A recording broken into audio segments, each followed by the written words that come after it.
Today I share with you an insanely simple volume trading strategy, and it integrates volume with support resistance. So let's look at it right now.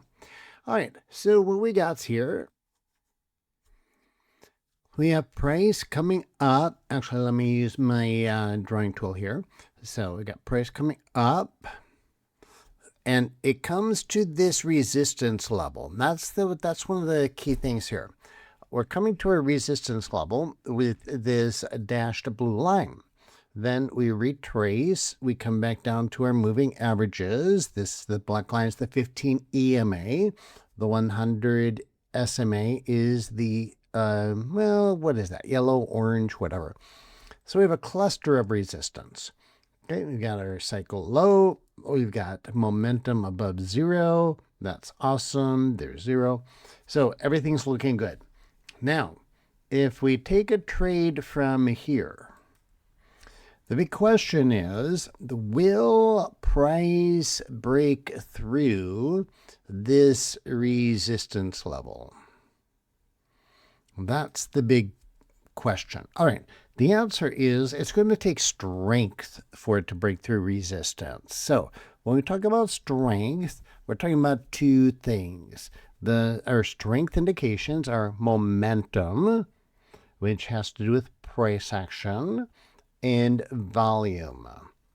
So in fact, momentum is velocity times mass.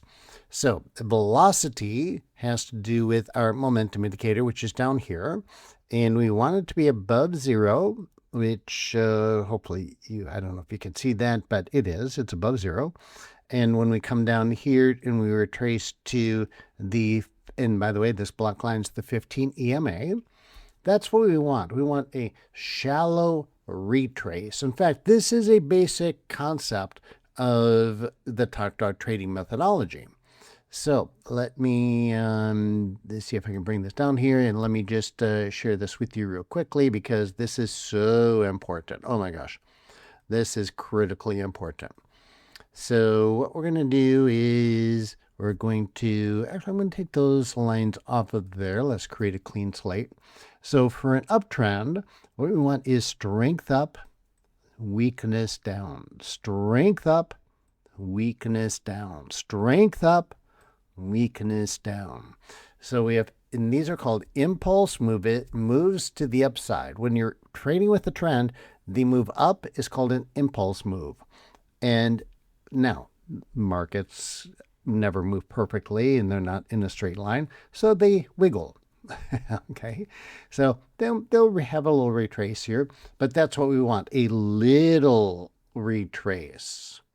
We want a minor retrace. And in the terms of just pure market logic, which I love to talk about market logic, why do these things work? Never trade anything just because somebody says, oh, this is what you should trade, or here's what the indicator means, or whatever. No, you got to go beyond the indicator. The indicators are just math functions, but what they are signaling to us is the money flow in the market. And that's what's really key, supply-demand imbalance. I mean, that's what all markets come down to. That's what all economics come down to. Very, very simple, right? The simplest thing in the world. Supply-demand imbalance. More demand than supply, prices go up. More supply than demand, prices go down. When they're approximately even, prices just kind of meander sideways. So that's what we're looking for, we're looking for strong demand and a little bit of supply coming down. Now, when we talk about that, we're looking for big money coming in. And then on the retrace down, what's happening over here is we've got, so yes, we'll get retraces, and that's normal. It's normal. Do not expect the market to be just making all green bars up and up and up and up and up in your trade. That's just not realistic. No, there's going to be wiggles and jiggles. And so on the retraces, here's the secret sauce. We're looking for strength up, as I said, weakness down. So we want to see a lot of buying power, a lot of buying pressure. And that incorporates two things, momentum and volume. And then on the retrace, we want to see very little momentum to the downside and very little volume to the downside. Then when we go back to the upside, big momentum again, big volume again. The strength, those two indications indicate strength going up. And then as it comes back down, we want to see weakness, weakness on momentum, weakness on volume. In other words, we don't want to see a lot of shorting. We don't want to see professionals coming in and shorting the market. So what we'll see is maybe up here, some professionals taking some profits. They locked in some profits. They made some good money. Or we'll see retailers shorting the market. But retailers don't have a lot of money.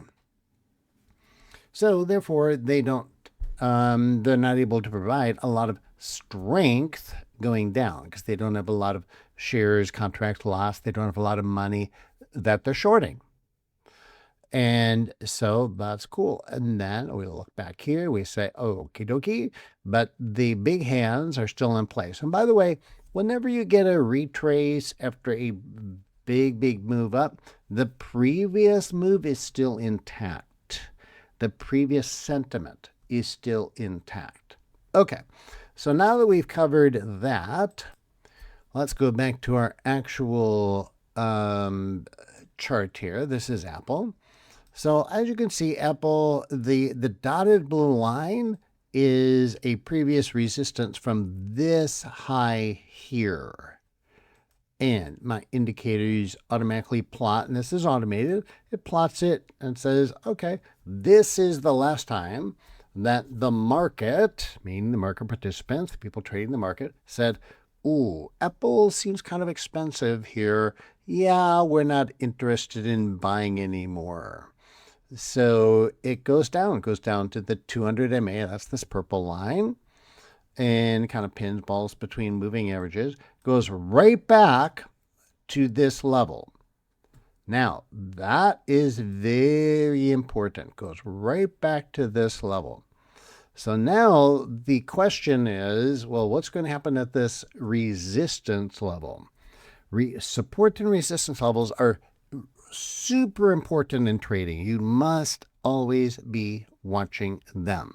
But watching them by themselves in isolation is not enough.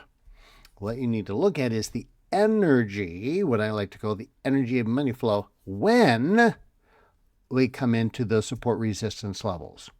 Because if you think about it, and well, let me actually do this here again. Now going back to our example, what we are going to look at is in real time here and in real life.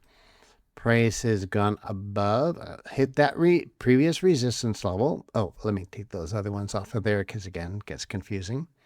So we've come up, we've hit that resistance level. You see the dashed blue line. We come down, we go to that's the 15 EMA is my black line. And then, bam, it goes above it. Now, it actually gaps through it. And there's a couple of things. And this is what is required for price to break through resistance. Strength.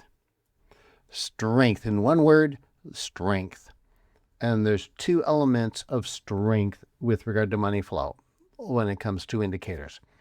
And that is momentum, which here's my momentum indicator. So the momentum indicator is above 0, and that's the main thing. It's above 0, so it's positive momentum. Number 2 is volume. Volume is also a strength indicator. So we got volume here, and as you can see, boom, kablambo, right there. Now, this is beautiful because we actually get this volume spike before it breaks through resistance. That's kind of nice, isn't it? Yes, it is very nice. We like to see things give us a little tip of the hand, kind of like in poker, tip of the hand, tip of the cards, whatever you want to say, before we have to place a bet. Well, that doesn't really happen in poker very often, but in trading, sometimes it can. And that's what we want to look for. We want to look for the big volume bar before it actually breaks the resistance. Then when it does, don't get freaked out because it's pretty common for it to break above. And then it's okay if it actually comes back down. This is called resistance becoming support. A very common thing in technical analysis. Boom, we go above resistance, it retraces to resistance, which is now support, and then it goes up. So very, very, very, very, very important. So bottom line, when you're looking to see if will the stock or commodity or crypto or whatever break through a resistance level, as we already showed, trends always are constantly breaking previous resistance levels.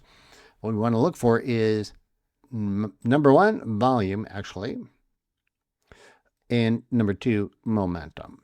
Those are our two strength indicators, and it takes strength to break through resistance.